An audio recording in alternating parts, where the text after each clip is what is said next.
왜 그러는 거야? 일부러 그러는 거야? 뭐 아니면 이 사람들 대통령실에 영입을 안 해서 그러나? 뭐죠? 지금 그 화면을 보시면은 아시는 것처럼 지금 우리가 보수 언론하면 보통 조중동이라고 하는데요. 특히 조선일보, 동아일보 이런 데서 저런 식으로 나오고 있습니다. 한동훈, 감동 없는 공천, 또 조용한 공천, 또 갈등도 잡음도 없는 공천. 이게 지금 보수 언론 쪽에서 저도 지금 안경을 끼고 눈이 안 좋아서 지금 보고 있는데 여러분들 같이 보시죠. 저 앞에. 도대체 이렇게 보도하다 보니까 마찬가지로 좌파 언론들도 이 보수 언론을 따라서 감동 없는 공천이라고 한동훈 비대위원장을 지금 공격하고 나오는데요. 이거에 대해서 생슈가 조목조목 한번 따져볼까 합니다. 어제까지 국민의힘 공천이 계속 마무리되고 있고요. 오늘도 공천 결과들이 공관위에서 계속 발표가 있습니다. 그런데 그 발표에 전체적으로 그 나오는 얘기는 이겁니다. 아니, 현역들은 대부분 살아남고, 그렇죠? 사지로 가겠다는 현역들은 뭐 대부분 불출마한다든 등 현역들은 살아남고, 원조 윤핵관 4인방들 살아남고, 그다음 강남 친윤 인사들 계속 또 논란이 되고 있고, 더군다나 용산 출신들도 사실상 살아남는 거 아니냐, 이런 이야기들이 지금 나오고 있는 겁니다. 자, 지금부터 조목조목 한번 센슈가 분석을 해보겠습니다. 자, 혁신위 때부터 희생 요란하더니 결국 친윤들 대부분 생활한 거 아니냐, 이런 이야기죠. 자, 우선은 공천 결과를 논리적으로 지금 한동훈 비대위원장이 시스템 공천에 의해서 공천을 쭉 지금 하고 있다고 얘기하고 있죠. 그렇게 얘기하고 있는데 지금 보수 언론들은 이렇게 분석을 하고 있습니다. 그리고 그 결과로 이런 증거들을 내밀고 있죠. 자, 친윤 세력 권선동, 윤한홍, 이철규, 뭐 정점식, 유상범 공천 확정됐다, 이렇게 얘기하고요. 또 대통령실은 강승규 전 수석, 주진우, 또 이원모 전 비서관 다 공천 확정됐다, 이렇게 얘기하고 있는데요. 자, 제가 하나씩 한번 보겠습니다. 도대체 이게 감동 없는 공천인지 아니면 오히려 조용한 것이 더 감동을 주는 공천인지 한번 보겠습니다. 물론 이렇게 감동 없는 공천, 조용한 공천이라고 하는 것에 대해서 한동훈 비대위원장 이미 어제 이렇게 얘기했습니다. 한동훈 비대위원장, 감동 없는 공천에 대해서 오히려 감동이 없는 것은 내가 잘해서가 아니라 이렇게 험지로 가거나 또는 불출마를 하거나 이렇게 희생하신 중진들 때문에 이렇게 조용한 공천이 된 거다. 그러니까 누가 인위적으로 과거처럼 위에서 낙하산으로 찍어 눌러서 공천이 이렇게 조용하게 된 게 아니라는 의미죠. 조용한 공천의 주체가 낙하산으로 권력의 핵심이 대통령실이나 또는 예전 같으면 당대표가 찍어 누른 게 아니라는 얘기를 어제 논리적으로 얘기했습니다. 그럼에도 불구하고 지금 보수 언론들에서 이렇게 현재 진행되고 있는 공천이 100% 잘했던 공천은 아닙니다. 아주 100% 잘한 공천은 아니지만 대부분 시스템 공천에 의해서 원칙과 기준대로 지금 가고 있는 것이거든요. 그중에 한동훈 위원장이 더더욱 기준으로 삼았던 건, 자, 이기는 공천이 제일 중요한 공천입니다. 무엇보다. 두 번째는 국민들이 봤을 때 또 설득력 있는 공천. 그런데 이 설득력이 있는 공천으로 되려면 공천 전 과정의 과정도 그렇고 그 데이터들이 투명해야 되거든요. 그다음에 그것이 주관적으로 누가 마사지를 하는 게 아니라 객관적인 자료들에 의해서 진행돼야 되는 거죠. 자, 이기는 공천, 설득력 있는 공천. 이렇게 자료가 객관적으로 설득력 있고 또 과정이 설득력 있으면 이게 설득이 되는 것이죠. 이게 설득력 있는 공천입니다. 이게 그리고 이러한 과정이 결국 국민에게 감동을 주는 공천입니다. 이렇게 연결되어 있는 건데요. 이기는 공천, 설득력 있는 공천. 그러니까 결국 감동 주는 공천. 그런데 이걸 가지고 지금 언론들이 보수 언론 중심으로 이게 지금 제가 여러분들한테 증거를 갖고 오기 위해서 이겁니다. 자, 이게 오늘 조선일보 기사고요. 자, 이게 동아일보 기사입니다. 그럼 여러분, 중앙일보는 보수라고 지금 하기는 좀 어렵습니다. 다시 말하면 중도 우파 정도? 예. 중앙일보는 중도 우파 정도인데 또 중도 좌파로 갔다 왔다 갔다. 그럼 요 두 개 정도. 자, 이거 어디? 조선. 이거 동아. 이건데요. 여기에 헤드카피가 다 이렇습니다. 조선. 혁신위 때 희생이 요란하더니 친윤 대부분 생환. 자, 동아일보. 사직하겠다던 검수저. 이 검수저는 이제 검찰 출신들의 흑수저 뭐 이런 거 얘기하나 보죠. 검수저. 이원모 양지로. 찐윤 이철규 단수공천. 이렇게 나왔는데. 그렇습니다. 예. 우리 PD님이 잽싸게 이걸 또 띄워주셨습니다. 고맙습니다. 자, 두 가지. 그런데 이거에 대해서 오늘 제야정치에서 조목조목 좀 비판할까 합니다. 자, 한번 놓고 보겠습니다. 우선 볼까요?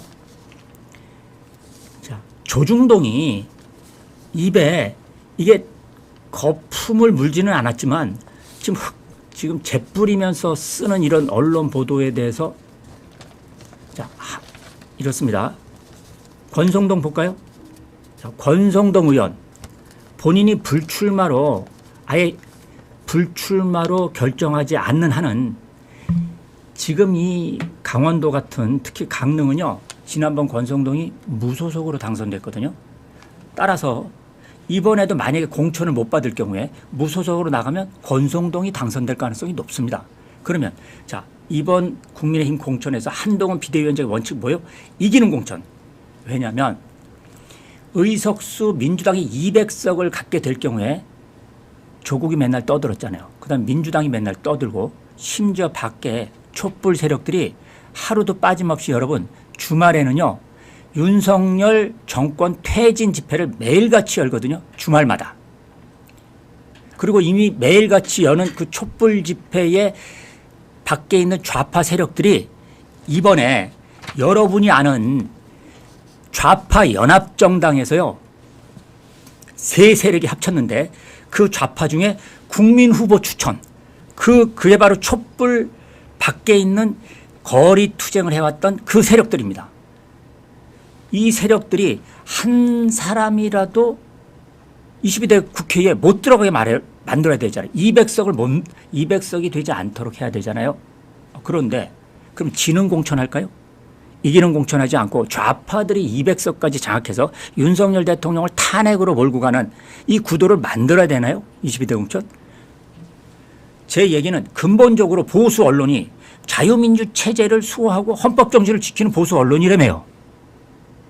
그러면 한 석이라도 우리 자유우파 국민의힘 내부가 다소 부족한 게 있죠. 자, 권성동 의원 지금은 친윤도 아니고 멀윤이라며요. 권성동 의원이 스스로 해. 나는 이제는 윤핵관이 아니야. 그럼에도 불구하고 엊그저께도 그렇고 계속 좌파들에 대해서 의회에서 잘 싸웠던 사람들이 누구입니까? 권성동 대표적이지 않아요? 이런 권성동이 국회를 들어가야 되나요? 말아야 되나요? 200석을 내줘야 되나요? 200석을 못 만들게 과반 151석을 우리가 차지하기 위해서 한 명이라도 더 이겨야 되나요? 이런 근본적인 문제 제기를 하면서 자, 권성동 만약 공천 안 줘. 무소속으로 나가. 그러면요. 권성동이 당선돼요. 그런데 여기는 다른 후보들이 예비 후보들이 등록했어도 압도적으로 권성동 이 지금 의원을 이길 수가 없습니다. 경선에서. 애초에 국민의힘이 제시했던 공천의 기본 룰이 있는데요. 그 룰에 타 후보와 20% 이상 차이가 나면은요.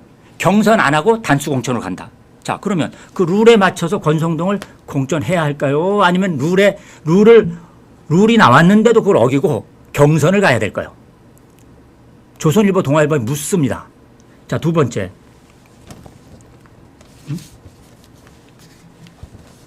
강승규 전 수석. 자, 충남이죠. 여기는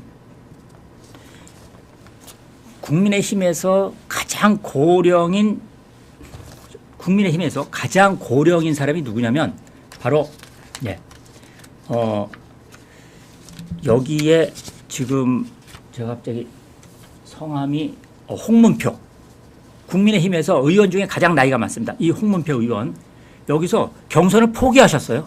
그래서 강승규 전 의원이 그냥 단수 공천된 거예요. 본인이 경선을 포기해서.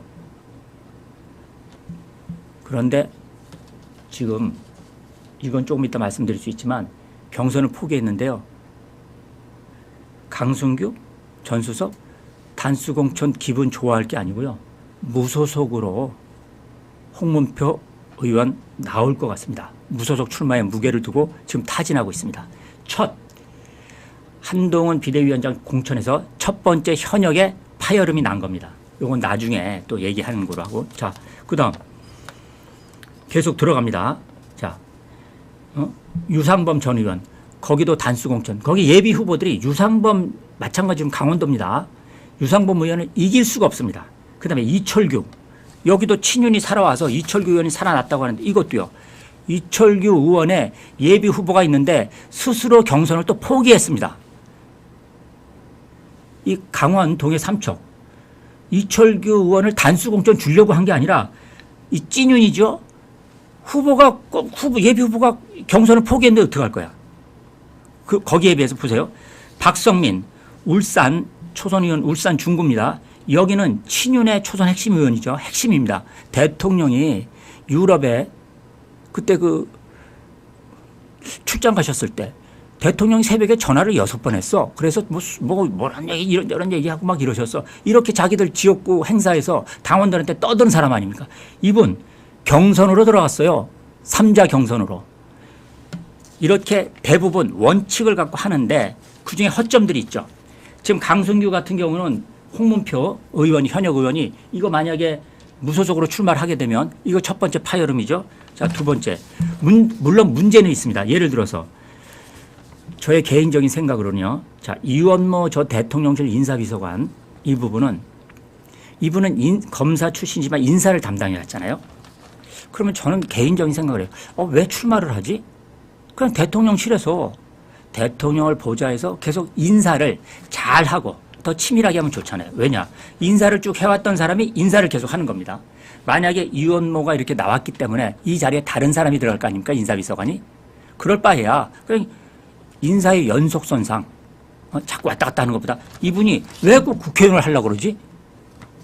아니 그냥 인사는 제일 중요한 자리. 우리가 회사를 운영하던 뭐든 제일 중요한 건 뭐냐? 인사와 자본입니다.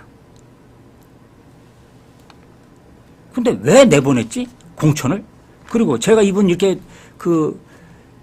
공천 과정에서 이번에 면접 왔을 때 인터뷰를 하는 거 정도밖에 못 봤거든요. 그리고 언론에 나와 있는 거 방송 보면 이런 분이 굳이 국회의원을 왜 하지?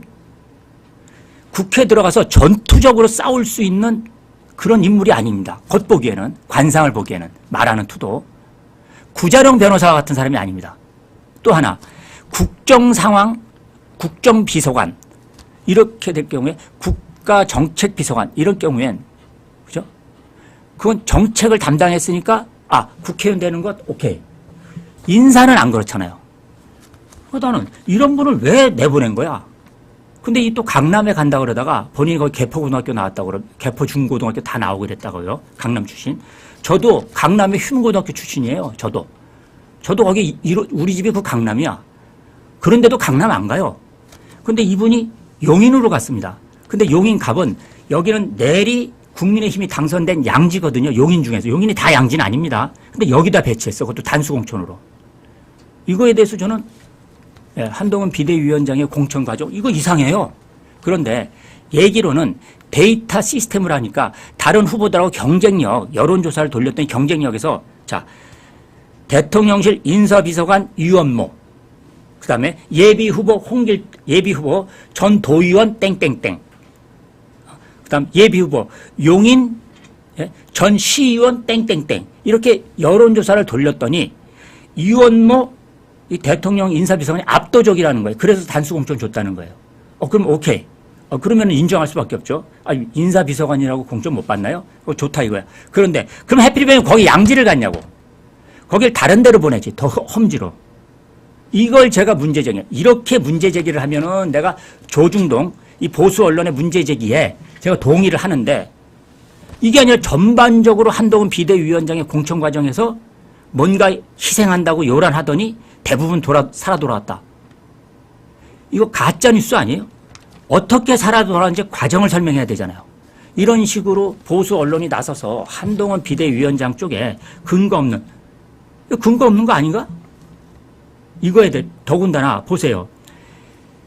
지금 대통령실 출신 중에는요. 50여 명이 나왔는데요. 대부분 생활하는 사람이 없습니다. 거의 다 경선에서 패배하고 경선에서 잘리고 다 패배하고 나왔습니다. 대통령실 행정관들 살아남은 사람이요. 내가 알기로는 경북 경산에 이 전 대통령실 행정관 하나 여자 조지현 여자가 살아났는데 여기도 경북 경산이면 무소속으로 박근혜 대통령 때 예? 부총리를 했던 그분 계시죠? 그분이 여기 무소속으로 나가고 현직에 있는 우리 국민의힘 현직 의원이 불출마를 선언하는 바람에 이 조지현 대통령 행정관으로 하고 붙게 된 겁니다. 그러니까 현역이 불출마 선언을 한 거죠. 대부분 지금 경선에서 다 패배하고 있습니다. 이런데 그래서 지금 제가 문제 제기하고 이원모 지금 인사비서관 하나 제가 하고 또 하나 주진우 대통령실의 법률비서관도 이분도 왜 국회의원 하려고 그러는 거지? 지금 국민의힘의 법조인 출신이 막 세고 셌잖아요. 구자룡도 그렇고. 그런데 이분도 법률비서, 이분도 해운대갑, 여기도 양지 중에 양지죠. 여기 하태경이 그만둬. 여기도 일로 갔어요. 이 왕비서관이라고 했던 분이죠. 여기도 왜 일로 갔지? 근데 문제는 이 예비 후보들과 경선을 여론조사에서 압도적이라는 거예요. 어쨌든. 그래서 오늘 제야정치에서 말씀드린 건 보수 언론에서 이렇게 한동훈 비대위원장이 이번 공천을 두고 조용한 공천 또 감동 없는 공천 이게 아니라 사실상 중진 중에서 불출마했던 분들 또 험지로 가겠다고 하는 이런 분들의 기본적인 희생이 있는 거고 두 번째 약 52명인가 4명의 대통령실 출신들이 지금 전부 다 거의 다 아웃되고 살아남은 사람이 거의 몇 사람 안 되는 거거든요. 양적으로나 다만 질적으로 지금 이원모와 주진우가 지금 문제가 되는 겁니다. 그것도 저도 좀 이상하다. 그런데 데이터로 워낙 거기 그러면 이원모 주진우가 간 그 자리에 너무나 큰 너무 예비 후보들과의 큰 차이가 났기 때문에 그래서 어쩔 수가 없다. 일부 동의. 하지만 이원모를 왜 용인으로 보냈죠? 그거는 문제 제기를 하는 겁니다. 자, 따라서 이제 대표적으로 양지 중에 양지는 서울의 강남 서초입니다. 강남, 그 다음에 서초, 또 하나 TK입니다. 여기 텃밭 중에 텃밭을 어제 한동훈 비대위원장, 장동영 사무총장이 말했습니다. 국민 추천제를 검토하고 있다고 합니다. 아니 이렇게 민주당에서 한 적이 있나요? 지금 있는 후보들을 두고 오히려 더 국민들 눈높이에 또 국민 여러분들이 추천을 해 주십시오. 그런 분들을 우리가 추천하겠다. 왜? 거기는 들어가면 보통 100%는 아니지만 거의 당선이 확실시 되니까요. 장동영 사무총장 우세지역 공천과 관련해서 지금 국민추천제를 검토하고 있다고 발표를 했고 특히 여당세가 강세진 지역이니까 여러분도 알다시피 보수 언론들도 이렇게 얘기하는 것처럼 낙하산 공천 할 것 같지요? 안 하고 국민추천제를 한다고 했습니다. 이런 부분에 대해서 근거 없는, 그러니까 근거가 일부 있는 것, 대다수 근거 없는 이런 식으로 하면 가짜 뉴스를 퍼뜨리는 거 아닌가요? 보수 언론이? 여기에 대해서 오늘 제야 정치에서 정식으로 문제 제기를 하는 겁니다. 특정 언론사를 떠나서. 자, 정확하게 합리적이고 객관적인 공천 결과를 가지고 분석해서 언론을 내야지. 신문 팔아먹으려고 하는 거야? 아니면 뭐 언론에서 인터넷에서 클릭을 높이려고 하는 거야? 이거에 대해서 오늘 한동훈 공천 트집 잡는 보수 언론 왜 그러는 거야? 일부러 그러는 거야? 뭐 아니면 대통령실에 보수 언론 쪽 출신의 논설위원 또는 주필 혹은 등등 사람들 이 사람들 대통령실에 영입을 안 해서 그러나? 뭐죠? 한동훈 비대위원장과 대통령실 이거 훈련시키려고 뺑뺑이 돌리는 거예요? 정식으로 문제제기 오늘 합니다. Welcome to my party, we're just getting started. A life is a dream or a nightmare scarring. Hand me a drink cause I think I'm going all in. Get me a... 지금 문재인 입장에서는 뚜껑이 이게 머리가 열리는 이 상황이죠. 민주당 공천 이번 주가 결정적으로 분수령이 될 것 같습니다. 이번 주입니다.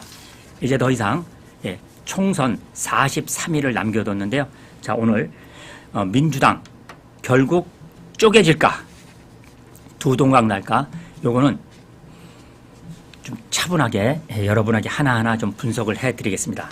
자, 민주당 공천 지금 갈등이 갈수록 격화되는 수준을 이제 넘어섰습니다.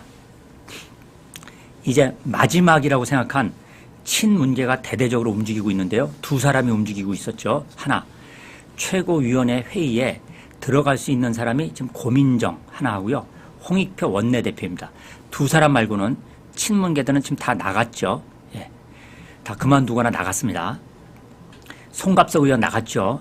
여기에 자, 홍익표 원내대표가 문재인과 이재명의 갈등을 조정하기 위해서 조정 카드를 내걸었죠. 카드를 냈습니다. 하나는 정체불명의 여론조사 이거 빼자. 자, 두 번째는 김우영 강원도당위원장인데요. 지금 사표도 안 낸 강원도당위원장입니다. 친명 중에 친명. 이자가 민주당의 서울 은평구 경선에 참여했는데 이거 빼자. 요겁니다. 그 다음에 고민정 경우는 최고위원이니까 바로 홍익표 원내대표의 전 지역구 한양대학교가 있는 성동입니다. 거기에 임종석을 그대로 이제는 공천을 줄 수밖에 없는 상황이다. 이렇게 두 사람이 나서서 세 가지의 조건을 걸고 세 가지입니다. 타협을 시도했는데 타협이 안 된 거죠. 지금 어제까지 타협이 안 됐습니다. 오늘 지금 어떻게 나올지 모르겠는데 만약에 오늘 임종석 관련해서 속보가 뜨면 좀 속보 좀 띄워주십시오. 제가 여러분하고 함께 진행하는 가운데서도 속보가 뜰 경우엔 속보를 알려드리겠습니다. 그런데 센슈가 돗자리를 깔고 여러분들한테 말씀드리면 임종석은 자, 세 가지 카드 중에 첫 번째 여론조사는 뺐습니다. 그런데 두 번째 김우영 강원도당위원장 듣도 보도 못한 이름이지만 이거 은평구 경선에 참여하는 거 이거 이재명 단호히 거절했습니다. 세 번째 자 이제 임종석이 남았는데 그런데 요게 임종석 카드가 어저께 누구를 공천했냐면요. 이광재를 분당 안철수 의원 있는 분당갑에 이광재를 공천했습니다. 이광재 하면 여러분 친문 세력이라고 아시죠? 센슈가 보기엔 이광재를 공천하고 임종석을 쳤다. 이렇게 보는 겁니다. 즉 이들이 고민정과 홍익표가 제기하고 있는 지금 타협안이 타협 책입니다. 세 가지. 예. 나머지 들어줄 만한 것만 대충 들어주고 어차피 여론조사 업체를 빼더라도요. 그게 여론조사 업체가 4군데가 조사하는 건데 보통 3, 4군데가 조사하는 건데요. 조사해서 평균을 내는 겁니다. 그러면 정체불명의 여론조사 업체가 빠지더라도 나머지 3개 가지고요. 그 데이터가 바뀔 수가 없습니다. 그러니까 경선 결과가 바뀔 수가 없기 때문에 끝나는 겁니다. 지금 속보가 떴나요? 민주 중성동갑의 전현희 전략공천 드디어 거보세요. 자, 전현희가 전략공천 됐고요. 임종석 결국 컷오프 나왔죠? 거보십시오. 지금 속보입니다. 예, 오늘 또 한 번 그렇죠. 오늘 또 한 번 돗자리 깐 게 요즘에 깔 때마다 다 100% 그대로 돗자리가 다 맞네요. 정확하게. 야, 이거 어쩌면 하나라도 좀 틀리는 게 있으면 좋은데 어쩌면 이렇게 다 하지? 계속 갑니다. 이제 사실상 고민정 보이콧 박범계 떴던 거는요. 박범계가 지금 심사위원장으로 다시 들어온 거는 사실상 문재인 세력의 타협안과 협상책을 거절한 겁니다. 박범계를 딱 집어넣은 거는. 자, 이제 비명계가 내건 요구사항. 자, 뇌관 중에 뇌관 임종석 오늘 날라갔습니다. 그 다음 또 하나 남았습니다, 여러분. 임종석은 한 전대협 3개 의장인데요. 지금 또 하나 누가 있죠? 구로의 이인영 전대협 1기 의장입니다. 사실은 임종석이 부각돼서 그런데 이인영도 전대협 1기 의장, 이인영도 뇌관 중에 사실 뇌관입니다. 자, 임종석 날라갔고 전현이 떴습니다. 그러면 이인영한테 공천 주느냐? 이거 이인영도 날라갈 것 같은데요.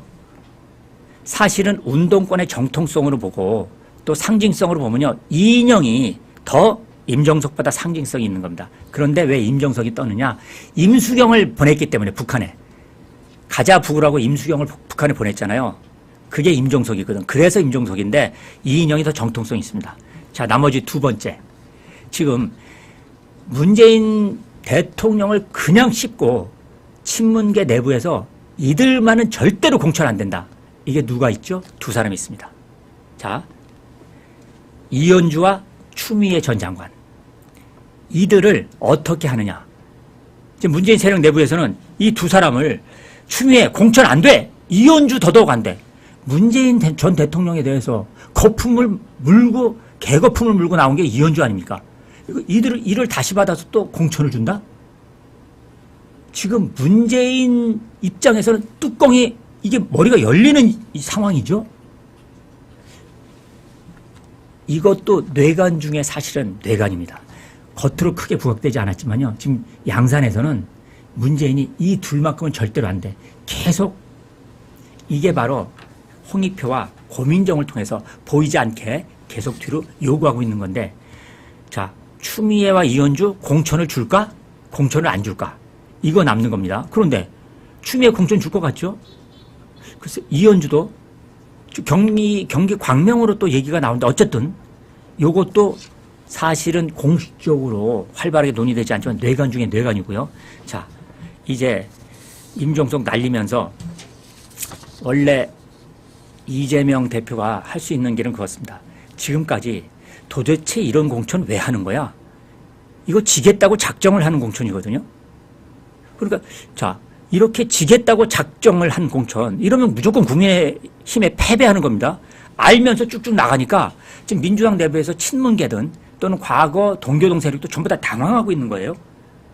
이걸 왜 이러지? 이거는 그 다음 제가 잠깐 얘기하기로 하고, 자, 이런 공천이 계속 이렇게 나갈 거냐? 자, 이재명의 입장에선 이렇게 계속 나갈 거냐? 두 번째, 적당히 임종석 공천 주고 추미애와 이현주 정도는 공천을 안 주든지 정 준다면 저기 험지로 보내든지 이런 정도를 하게 되면 하는 정도로 적당히 타협을 하고, 임종석과 이인영 이런 정도 살려내고 이러면서 타협할 거냐? 이게 타협책이죠. 마지막 얄짤없어. 아까 직진, 그 다음에 이 타협, 이걸 봤더니 연일 민주당의 여론조사의 지지율이 계속 하락하고 있습니다. 우리가 좌파 여론조사 기관이 여러 개가 있는데 그중에 좌파 쪽에 여론조사 기관이 리얼미터 매주 나오죠. 그 리얼미터 여론조사를 보면, 그러니까 우파 쪽 여론조사나 중도 성향의 여론조사 기관 말고요. 아주 좌파 중에 좌파인 김어준의 여론조사, 여론의 꽃, 이거 빼고 리얼미터 정도는 이 직접 전화조사 방송이 아니고, 그죠? ARS 방식이지만 꾸준히 이 리얼미터 여론조사 보면 처음으로 2월, 지금 이제 2월 마지막인데 2월 넷째 주에 리얼미터의 쭉 여론조사 추이로 처음으로 지난 2월 둘째 주와 셋째 주 사이를 넘어서서 지금 민주당과 국민의힘 여론조사가 지금 데드 크로스가 된 겁니다. 예? 골든 크로스가 아니고요. 그러니까 국민의 입장에선 골든 크로스, 민주당의 입장에선 데드 크로스. 민주당이 계속 이 좌파 여론조사 기관에서도 우세했는데 처음으로 여론조사가 셋째 주에서 넷째 주 사이에 지금 이제 오늘 2월 27일이니까 거꾸로 이미 뒤집혔습니다. 처음으로 정당 지지도가. 이러니까 지금 민주당 내부에서도 상당히, 특히 수도권에서는, 수도권 전체 지역구에서는 이게 비상이 걸린 겁니다. 왜냐하면 사실상 100표 이내로도 이게 당락이 결정되는 게 수도권이고 1000표는 말할 것도 없고요. 1000표는 큰 표 차이입니다. 수도권에서 1000표, 2000표는 큰 표 차이입니다. 민주당 지지율이 계속 떨어지고 있고요. 이런 상태에서 계속 직진해도 되는 거야? 이게 바로 지금 수도권에 나가는 민주당 의원들의, 그러니까 후보들의 고민인 거죠. 여기는 당연히 찐명도 있고 친명도 있는 거죠. 이 경우에 뒤늦게 이재명이 전략적으로 일부 문재인 세력대 요구사항을 들어주고 타협할 수 있는 것 아니냐? 이런 정도도 나올 수가 있는 거죠. 이게 지금 민주당과 관련해서 민주당이 쪼개지나 아니면은 어느 정도 타협책으로 갈 거냐, 이게 남는 겁니다. 가장 중요한 지지율. 그런데 방금 속보에 여러분들이 봤듯이 저도 지금 지금 본 겁니다. 전략공관위에서 지금 결과가 발표된 건데요. 이 국민의힘과 다르게 민주당은 공천 관련한 조직이 3군데가 있습니다. 국민의힘은 공관위 하나, 여기서 모든 걸 결정합니다. 다만 비상대책위원회 비대위에서 문제가 되는 것은 다시 논의해서 바꿀 수가 있습니다. 사실상은 하나지만 공관이. 그런데 민주당에서는 공천과 관련한 것이 3군데가 이게 개입을 하고 있는데, 오늘은 여러분이 알고 있는 그냥 공관위가 아니라 전략공관이라고 따로 있습니다. 여기에서 임종석을 날리고 오늘 컷오프 시키고 지금 그쪽에 전현희를 배치한 겁니다. 자, 이렇게 되면 이제 이재명은 내가 선거 질 때 지더라도 계속 직진하겠다, 고하겠다라고 하는 그런 입장입니다. Welcome to my party, we're just getting started. A life is a dream or a nightmare scarring. Hand me a drink cause I think I'm going all in. Get me a 그 탈당을 지금 한 5명 정도 예고하고 있는데 여기서 나올 것 같은데요. 당이 자, 이제 민주당 깨질까 말까 요거 좀 보겠습니다. 지금 이번 주 내에 한 5명 정도가 탈당을 생각하는 것 같습니다. 하나는 대표적으로 좀 중심 인물이 서른 의원입니다. 동교동계거든요. 아시겠지만 김대중 동교동계 이제 나중에 이제 중간 맏형은 아니고 권노갑의 한 중간급 되는 동생 서른 의원이, 자, 이제 이재명 대표가 개인적인 복수를 자행하고 있는데 다른 방법으로 출마를 하겠다. 아마 2가지가 있는데 아마 10중 8구는요. 이낙연이 있는 이낙연 당으로, 신당으로 갈 게 100% 확실합니다. 제가 볼 땐, 자, 서른, 갈 사람 누구냐? 서른. 그 다음에 광주의 송갑석 의원, 여기도 갈 것 같고요. 송갑석 의원도 갈 것 같습니다. 그 외에 지금 아마 광주 쪽하고 또 경기도 쪽에서 탈당하고 있는 사람, 그 탈당을 지금 한 5명 정도 예고하고 있는데 여기서 나올 것 같은데요. 당이 이낙연 당으로 가는 건 가는 거고, 근데 수도권에서 이낙연 당으로 가는 게 좋냐, 또는 무소속으로 출마하는 게 좋냐, 이제 요것만 남는 건데 민주당이 쪼개질 일은 없는 것 같습니다. 왜냐? 워낙 그동안에 민주당이란 제1야당으로 따뜻하게 의정 활동을 해왔던 자들이라 과감하게 대거 공천을 못 받는다고 해서 대거 탈당하고 완전히 쪼개지는 게 아니라 이미 이낙연 중심으로 쪼개져 있기 때문에, 이낙연이 내걸고 있는 당은 진짜 민주당을 다시 회복하겠다가 명분이거든요. 국민의힘과 민주당의 양대 거대 정당의 횡포에서 우리가 다당제를 통해서 새로운 당, 이런 건강한 당을 만들겠다, 이 목소리를 내겠다가 그것도 있지만, 더 중요한 건 이재명 아래서 진짜 민주당, 정통 민주당이 망가졌으니까 우리가 새로 회복할 거야. 어떻게? 밖에 나가서 새로 당을 만들어서 거기로부터 출발할 거야. 이게 지금 기본 노선이니까. 그래서 오늘 비명 행사에 고민정 보이콧, 또 홍익표 나름대로 반란, 그럼에도 불구하고 드디어 이재명의 민주당 직진하는 것으로 오늘 결정이 났네요. 이제 민주당 공천 사실상 결정이 다 났다고 봅니다. 그럼 이광재 같은 경우는 왜 공천을 줬느냐? 그건 별개의 문제입니다. 안철수 의원이 있는 곳은 원래 이광재가 나가려고 했던 종로 같은 경우는요, 노무현의 사위가 거기 지금 노무현 사위가 거기에 먼저 찜을 했죠. 그러니까 노무현 사위한테 양보를 하고 안철수가 있는 분당으로 간 겁니다. 근데 분당갑은 사실상 민주당 입장에서는 쉽지 않은 지역입니다. 아시겠지만 임태희 전 지금 경기도 교육감 임태희 의원이 거기서 3선을 했던 적이거든요. 그러니까 국민의힘 입장에서는 양지인데 자, 분당 갑이 있고 분당 을이 있습니다. 분당 을은 민주당이 현역입니다. 여기는 지금 이제 국민의힘에서 두 사람이 경선하고 있습니다. 그렇죠? 자, 하나는 김은혜 홍보수석. 거기도 전략 공천을 줘야 되잖아요. 공천 안 주고 있습니다. 김은혜하고 또 국민의힘 지금 당 대변인을 하고 있는 다둥이 아빠라고 하는 그죠? 지역구 원래 당협위원장이었던 그분과 둘이 경선에 들어가고 있습니다. 그러니까 보수 언론이 얘기하는 것처럼 그냥 뭐 대통령실 다 살아난다. 말도 안 되는 거죠. 가짜뉴스입니다. 조중동이 가짜뉴스 퍼뜨리지 마십시오. 이상 민주당이 고민정, 홍익표, 설훈 등등 문재인과 친문 세력들이 이재명을 통해서 이재명에게 마지막 경고의 메시지를 보냈지만 오늘 쫑 쳤습니다. 끝났습니다. Welcome to my party, we're just getting started. A life is a dream or a nightmare scarring. Hand me a drink cause I think I'm going all in. Get me a 민주당은 사실 박근혜 대통령이 탄핵될 줄 꿈에도 몰랐어요. 여기에 어마어마한 광화문의 세력들이 모이니까 뒤늦게 기회주의적인 민주당이 살짝 발을 얹힌 거죠. 문재인이 대통령 될 줄 누가 알았습니까? 박근혜 대통령이 탄핵이 됐기 때문에 문재인이 대통령을 거저 얻은 거 아닙니까? 이런 우리 현대사의 비극이 다시 되풀이되지 말라는 법이 있나요? 그러면 이재명이 왜 이렇게까지 지금 리얼미터 쪽 좌파 여론조사 기관이 이미 민주당이 꺾이고 국민의힘이 여론조사에서 앞선 정도로까지 나왔는데 왜 이재명이 이런가에 대한 진짜 목적은 센슈에서 여러분에게 말씀을 드렸지만 아투TV에서는 제대로 말씀을 안 드렸기 때문에 들어오신 분들을 위해서 특별히 말씀드리겠습니다. 자, 이재명이 도대체 왜 이러느냐. 요거 조금 제가 추가 설명하고 세 번째 꼭지로 넘어갈게요. 뭐냐. 이재명은요. 한마디로 이렇습니다. 민주당이 이번 총선에서 민주당이 다수당이 돼도 내가 당권 못 잡으면 이긴 선거가 아니야.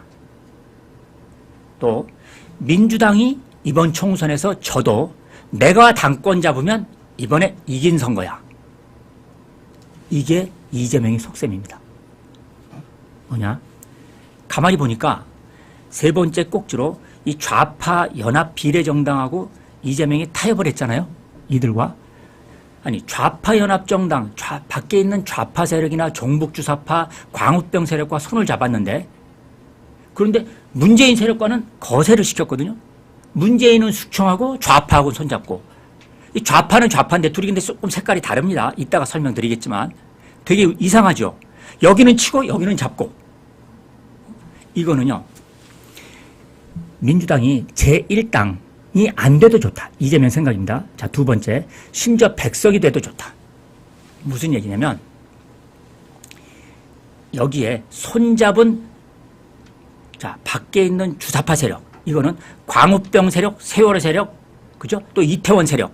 이들은요. 원내에 있는 종북 주사파들이 아니라 원 밖에 있는 거리에 있는 종북 주사파입니다. 이들은 거기에서 한마디로 얘기하면 좌파 시민 좌파 진지를 구축하고 있습니다. 시민단체 좌파 진지. 자, 보세요. 시민단체 좌파 진지는 밖에 있는 세력. 그 다음에 국회 내 좌파 진지는 민주당. 그런데 국회 내에 있는 좌파 진지 민주당 안에는 또 사실은 이재명이 소수파고 문재인이 원래 다수파였잖아요. 지금은 역전이 됐지만. 그런데 자, 의회 내에 있는 국회 좌파 진지 내에 있는 문재인 세력은 언제든지 이재명을 치고 다시 자기들이 다수파가 되기 위한 계략과 전술을 꾸미고 있는 세력이니까 이거는 난리고 그 다음 좌파 진지로 밖에 있는 세력들은 권력을 갖는 의회 내로 들어올 염려가 없잖아요. 거기 와서 대선 주자를 하겠습니까? 아니면 당대표를 하겠습니까? 불가능한 얘기죠. 세월호 세력, 광우병 세력, 박근혜 탄핵 세력들이 밖에 있는 세력들이 국회 내에서 이재명을 위협해서 당대표한다? 불가능한 거거든요. 자, 당대표에서나 또는 대권에 있어서나 나를 권력으로서 위협하지 않는 밖의 세력은 손잡고 위협하는 세력은 다 쳐내는 게 이재명의 생각이죠. 자, 그러면 왜 굳이 밖에 있는 세력은 이렇게까지 끌어안느냐? 방금 그런 차원에서 뭐냐? 밖에 있는 세력은 얼마나 유용하고 활용하기 좋고 꿀단지 같은 거냐면요. 박근혜 대통령이 탄핵을 할 때, 탄핵이 될 때 처음에 어떻게 시작했습니까? 민주당이 이걸 주도하지 않았어요. 밖에 있는 촛불 세력들, 광우병 세력들, 즉 이명박 대통령 때도 마찬가지고 1980년대 이래로 이 30여 년을 거쳐오면서 우리 사회 곳곳에 뿌리 내렸던 이 좌파 세력들이, 그 노조는 민노총이고요, 학교는 전교조고요, 또 여러분 사는 도, 특히 마포을 있죠. 정청래가 사는 마포 지역은 거기 성미산이라고 또 산이 있습니다. 마포 지역은 서울 안에서도요, 대표적으로 이 좌파 시민단체들이 곳곳에 뿌리 내려서 아주 모범적인 좌파 시민단체 진지 동네입니다. 뭐로? 예를 들어서 볼게요. 애들, 부모들이 회사 가면은 아이를 키워야 되잖아요. 아이를 키울 데가 없죠. 공동육아. 공동육아를 얘들끼리 쭉 모여서 공동육아를 하는 겁니다. 회사 안 가는 사람들이 대신 육아를 하는 겁니다. 이게 좌파들이 하고 있는 겁니다. 그러니까 좌파가 아닌 사람들도, 일반인들도 공동육아 거기다 다 맡기는 겁니다. 그러면서 좌파가 바로 동네로 곳곳이 뿌리 내리는 겁니다. 두 번째, 책 읽기. 동네 작은 책방. 이런 거 자기 집에서 책방을 해요. 그냥 공짜로. 그럼 막 책도 빌려주고 읽고. 이렇게 해서 막 시민, 이 좌파 단체들이 곳곳으로 쭉 동네로 뿌리 내려갑니다. 책 읽기, 공동육아, 심지어는 청년 창업. 이것도 이들이 예산을 따서 거기서 막 지원하는 거예요. 청년 창업단체 예산 지원받은 데가 민주당 선거운동하고. 이렇게 대표적으로 마포울은 좌파 시민단체가 튼튼히 뿌리 내린 겁니다. 바로 이런 세력이 광우병 집회 때 전부 다 뭘 끌고 해? 육아차, 유모차를 끌고 나와서 광우병 집회를 한 겁니다. 이런 밖에 있는 세력들이 바로 박근혜 대통령 탄핵에 먼저 촛불을 지핀 겁니다. 민주당은 사실 박근혜 대통령이 탄핵될 줄 꿈에도 몰랐어요. 여기에 어마어마한 광화문의 세력들이 모이니까 뒤늦게 기회주의적인 민주당이 살짝 발을 얹힌 거죠. 발가락을 담갔다가 나중에 발목을 담갔다가 나중에 대가리를 잡는 겁니다. 이게 민주당이었습니다.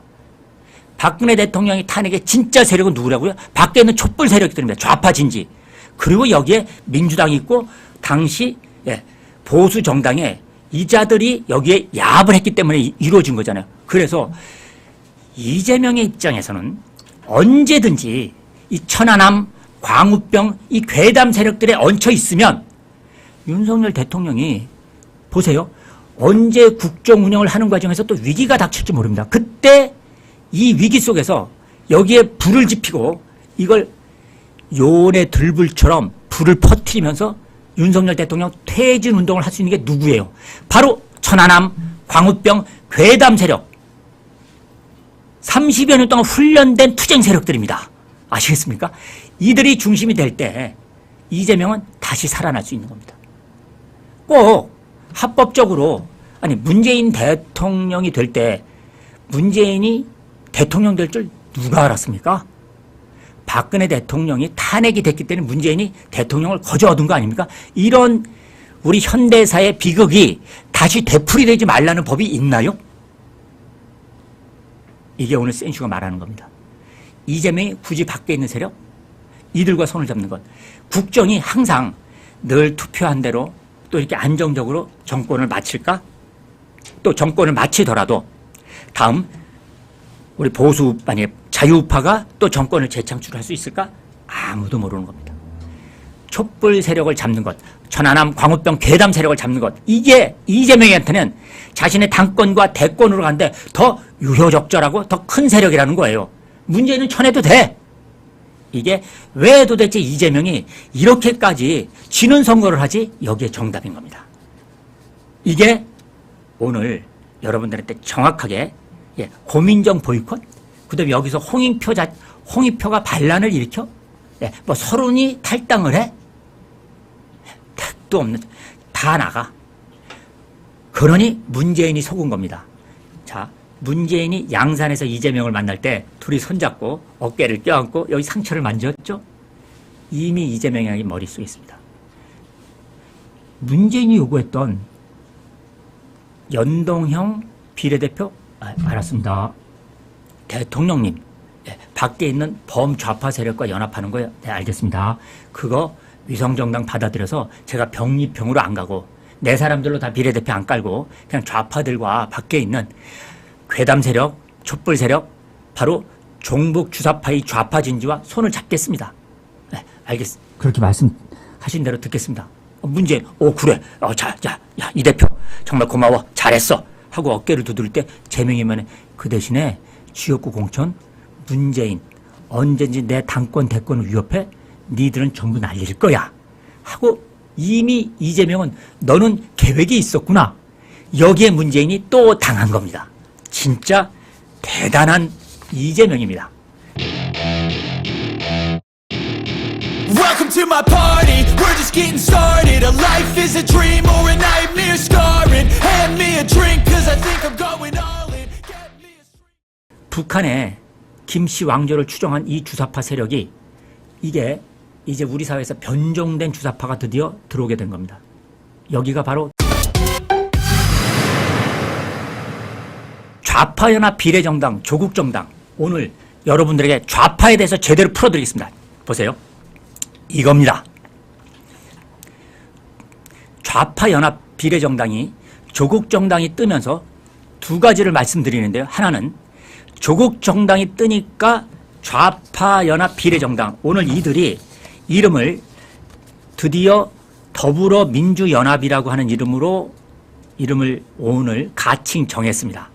자, 국민의힘은 우리 위성정당으로 국민의 미래. 자, 민주당은 이 좌파 종북 주사파들과 연합했던 원래 민주개혁 범진보연합 뭐 이렇게 얘기했었죠. 이게 더불어민주연합으로 오늘 가칭 이름을 결정했는데요. 요것과 자 조국정당과 제가 구별을 해드리는데 하나는 조국정당이 뜨니까 바로 이 더불어민주연합에 대한 지지율이 조국 쪽으로 지지율이 일단 이동하고 있습니다. 상대적으로 조국정당이 선전하는 거죠. 그만큼 대한민국 국민 안에는 이 좌파화된 또 좌편향된 국민들이 상당수가 있는 겁니다. 이미 30%. 80년대 이래로 이게 이 좌파 대통령이 김대중 중도 좌파죠. 자, 노무현 좌파입니다. 자, 문재인 또 문재인은 이제는 노무현보다 문재인은 정말 86 운동권과 완전히 동맹체로 더 좌파인 문재인 3명의 대통령을 배출했고 자, 그 다음에 이번에는 또 다수당으로 민주당이 또 제1당이 됐고 이런 과정에 이제 대한민국 국민들은요, 여러분들 스스로 이 나라가 왜 이래 이러지 마시고요. 이미 좌파된 국민들이 30%가 넘는다. 이렇게 보시면 됩니다. 똘똘 뭉친 좌파들 완전히 어딜 가나 이건 흔들리지도 않는 것. 이거 29% 돼. 28에서 9% 똘똘 뭉친 겁니다. 이건 어디 가지 않고 그 다음에 상황이 돈 주고 포퓰리즘이 확산되면 한 30, 한 5%로 또 좌파가 좀 늘어나요. 그러다가 우파 대통령이 또 정권을 잡고 이렇게 되면 또 이번에 22대 총선에서 국민의힘이 만약에 제1당이 되잖아요. 그럼 또 좌파가 줄어들어요. 그러면 또 우파가 좀 더 늘어나. 이렇게 이미 세상이 됐으니까 그렇게 알고 대한민국이 이제 옛날에 박정희 대통령 때 대한민국이 아니다. 이렇게 생각하고 사시는 게 마음 편하고 속 편하고 스트레스 안 받는 일입니다. 자, 그렇게 될 때 지금 바로 이 좌파연합 비례정당과 조국정당은 노선과 색깔이 다릅니다. 그런데 제가 두 번째 얘기할 거는 이 둘이 누가 돼도 결국 22대 국회에 들어오면 둘이 하나의 정당이다. 이렇게 생각하시면 되는 겁니다. 둘 다 똑같은 좌파다. 범좌파다. 조국정당 따로 있고 이 좌파연합 비례정당 따로 있고 있지 않다. 국민의힘과 대통령실 입장에서는 이들이 도끼인 개끼이다. 똑같은 놈인데 다만 옷 색깔만 달라 입은 겁니다. 이자들은 색깔이 무슨 파란 옷 입겠죠. 좌파연합 비례정당들은. 왜? 이름을 더불어민주연합이라고 했으니까 파란 옷 입을 거고 조국은 뭔 옷 입을지 모르는데 똥색 옷을 입었다고 칩시다. 옷 색깔만 다르지 화장칠만 달랐지 똑같은 정당이다. 이게 여러분들이 아셔야 되는 건데 자, 구체적으로 이 민주개혁 진보연합, 이게 자, 더불어민주연합 이들의 색깔은 한마디로 크게 보면 이게 기본적으로 여기에 세 개의 세력들이 있는데요. 자, 더불어민주연합은 세 좌파들이, 군소좌파들이 연합한 겁니다. 하나는 진보당, 바로 여러분들이 알고 있는 이석기 통진당, 우리 헌법재판소에 의해서 해산된 통진당 세력, 이들이 하나가 있는 거고요. 이거는 대놓고 반국가적 활동을 하고 있는, 그다음에 대놓고 한미 공동 한미 우리 군사훈련 중단, 또 미군 철수, 한미 안보동맹 해체, 양키 고홈, 대놓고 떠드는 진보당. 자, 두 번째는요, 국민 후보 추천. 이렇게 제가 표현할게요. 이번에 이들과 이 민주당이 합의한 거는 이 비례대표 20석 정도가 당선권인데 이 중에 10석을 이들한테 양보했는데 333 3명 양보를 하는데 이 중에 진보당한테 3석, 일단 비례대표로, 그 다음 또 3석은 국민후보 추천. 이게 좀 전에 띄워드렸던 광우병, 천안함은 자폭했다, 또 미군 CIA가 장난질 쳐서 폭파된 거다, 이렇게 하는 광우병, 세월호, 또 천안함 괴담, 이 세력들이 국민후보 추천 세력입니다. 요 세력이 오늘 또 국회에서 기자회견을 갖고 우리 국민후보, 우리가 추천하는, 그러니까 이 자들은 당이 아니에요. 밖에 있는 시민, 좌파, 진지, 여기서 3명을 추천하는 겁니다. 지금까지 촛불 집회로 고생 많이 했다. 박근혜 대통령 탄핵시켰고, 이태원도 또 하고, 세월호 때도 성과 냈고, 얘네가 오늘 3명의 후보를 추천한다고 오늘 기자회견을 했습니다. 그 다음, 이 안에 또 무슨 세력이냐. 여러분이 알고 있는 용해인. 예? 그러면서 또 사회민주주의 세력, 사회민주당. 이 세력들은 그냥 좌파 세력들입니다.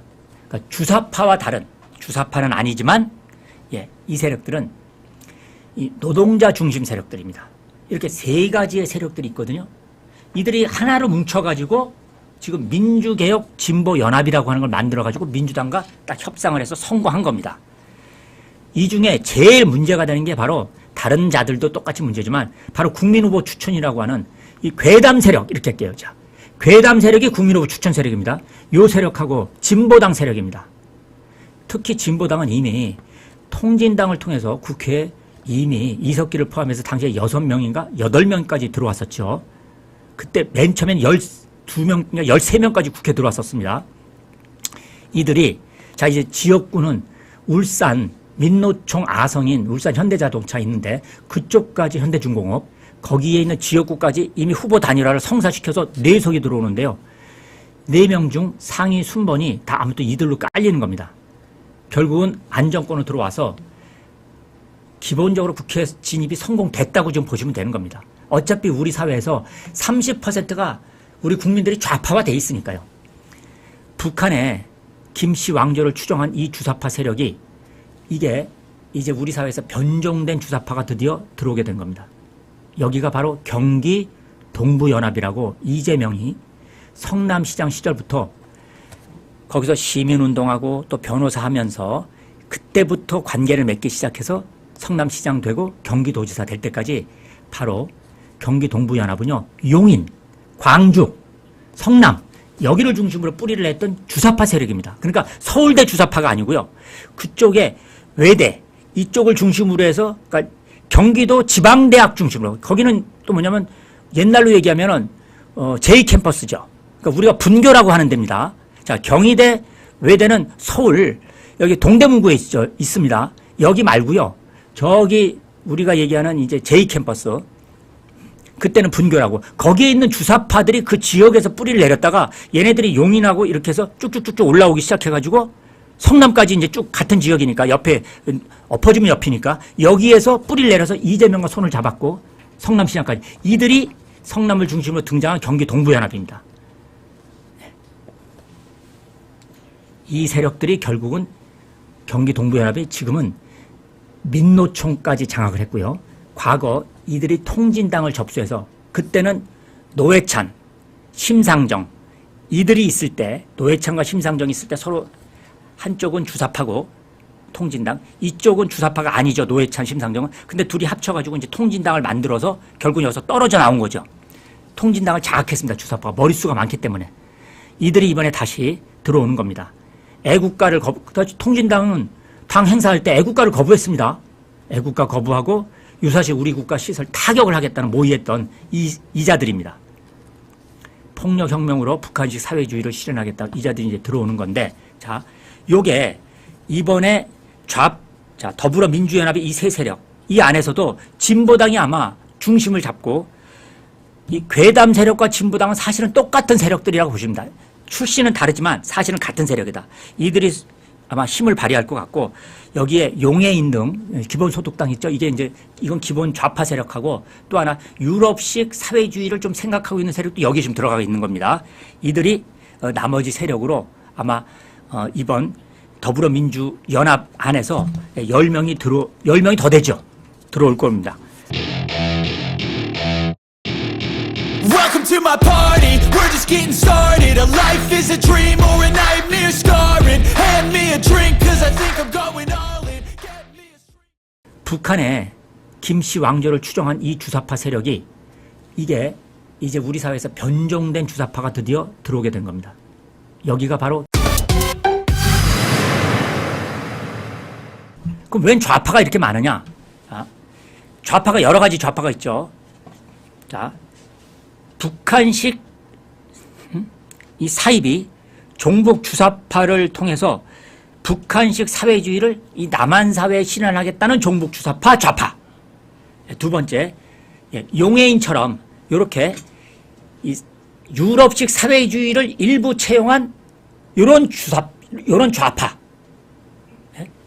다음 세 번째, 여전히 마르크스 레닌주의라고 하는 걸 통해서 이제는 볼셰비키적 혁명을 추진하는데 지금은 폭력혁명은 우리가 할 수가 없어. 그러니까 그냥 남한 사회 이 체제 내에서 가능한 합법적 방식으로 권력을 뒤집을 거야. 권력을 접수할 거야. 하는 그냥 좌파 세력. 이건 볼셰비키 세력입니다. 원래 이 러시아 사회주의 세력인데 이 세력이 이제는 폭력으로 혁명이 안 되니까 그냥 체제 내에서 그냥 하겠다. 그러니까 이거는 나름대로는 남한 사회의 헌법은 인정하겠다 하는 정도 수준이죠. 어쨌든 이런 세력. 이게 세 가지가 있습니다. 그러니까 그다음에 또 하나가 있죠. 용해인 세력 안에 뭐냐면 신좌파. 신좌파는 뭐냐? 사회주의는 사회주의 세력인데 그 안에도 우리는 좌파지만 주로 환경운동, 기후변화, 여성주의, 또 성소수자들, 이 성소수자, 이들을 상대로 우리는 운동을 할 거야. 이것도 좌파에 들어갑니다. 이걸 신좌파. 이렇게 좌파 세력이 4개의 세력이 있는 겁니다. 하나, 둘, 셋, 넷. 4개의 좌파 세력이 있습니다. 그러면 국민의힘에 들어와 있는 여러분이 얘기하는 만약에 일부 우리 보수 내부에서 국민의힘에도 좌파가 있는 거야? 그럼 우리 국민의힘 내부에는 이 4개의 좌파 중에 어떤 좌파가 있을까요? 여러분 생각에는. 어떤 좌파? 국민의힘에는요, 이 4개 세력 중에 있는 좌파 하나도 국민의힘에 들어온 사람 없습니다. 전향한 사람 있죠. 주사파로 있다가 전향한 함은경 같은, 그렇죠? 또 PD에 있다가 반주사파 PD에 있다가 전향한 김경률은 있지만 지금 이 4개의 세력 중에 국민의힘에 들어와 있는 잠입한 좌파는 없습니다. 좌파 전문가인 센슈가, 극좌파 생활을 했던 센슈가 정확하게 말씀을 드리는 거예요. 이 내부의 4가지 세력 중에 좌파는 국민의힘에는 없다. 참고로 말씀드리고 마지막, 지금 조국은 뭐냐? 이 4가지 세력 중에서요, 이제 어느 정도 4 세력 중에서 조직적으로 여기에 들어가 있지 않지만 밖에 개별적으로 나와서 활동하고 있는 좌파들이 있거든요. 이 좌파들이, 개별 좌파들이, 즉 진지의 국권에 있으면서 진지를 대표하는 좌파들 말고 개별 좌파들이 여기 있다가 나온 좌파들도 있을 거 아니겠습니까? 이 좌파들이 개별적으로 곳곳에서 활동하고 있다가 모인 게 누구야? 조국 신당으로 몰리고 있는 겁니다, 여러분. 그 중에 신장식도 있고, 또 좌파는 아닌데 그냥 좌파적 좀 성향을 갖고 있다가, 그러니까 반 윤석열 성향을 갖고 있다가, 또는 친민주당 성향을 갖고 있다가 어느 정도 그래, 나는 그냥 저쪽 아주 종북 주사파 좀 가기가 좀 뭐해. 그러면 어디로 가느냐? 조국 쪽으로 가는 겁니다. 조국은 개별 좌파들의 집합체, 그 다음에 민주당이 모여있는 더불어민주연합, 여기는 뭐야? 좌파 진지를 대표하는 자들이 파견 나오거나 그것이 국회 내에 있는 좌파 진지나 국회 밖에 있는 시민단체 좌파 진지나 모두 들어와서 함께 모여있는 그들, 이게 바로 더불어민주연합 좌파. 따라서 좌파의 색깔들이 다릅니다. 그런데 어느 자들이 이번에 국민들의 지지를 더불어민주연합이 더 지지를 많이 갔든 또는 조국 신당이 지지를 많이 갔든 누가 더 많이 가서 국회에 어느 자들이 머릿수가 하나 더 들어오든 들어오든 중요하지 않다. 의미 하나도 없다. 둘이 똑같은 세력들이다. 자유파의 관점에서 보면 이게 바로 좌파연합 비례정당. 같은 점 누가 들어와도 똑같다. 다른 점 좌파의 색깔이 조직적 진지로 파견됐느냐 개별적 좌파들이 모여있는 자들이 하는 거냐 그 차이밖에 없다. 이게 세 번째 꼭지 여러분하고 함께 달았던 겁니다. 이제 아시겠죠? 따라서 여러분들은 그럼 국민에 들어와 있는 좌파가 누구야? 라고 하면 이 진지 안에서는 하나도 없는 것이죠. 네. 그러면 그냥 아직도 과거에 좌파 활동을 했었는데 우파로 전향했지만 또 국민의힘으로 입당했지만 그냥 철저한 우파가 아니라 중도 우파 수준의 의식을 갖고 있기 때문에 좌파들이 주장하는 것에 귀를 기울이거나 이런 정도 수준인 것이죠. 국민의힘에 여러분들이 얘기하는 뭐 좌파들이 들어왔다 어떻다 좌파가 뭐가 들어왔습니까? 그 사람들이 무슨 좌파입니까? 좌파도 아니지. 그런데 중도 좌파 수준 정도니까 중도 우파니까 좌파의 귀를 좀 기울이고 이런 정도. 또 좌파 의식이 완전히 우파로 전향하지 않은 것. 이상입니다.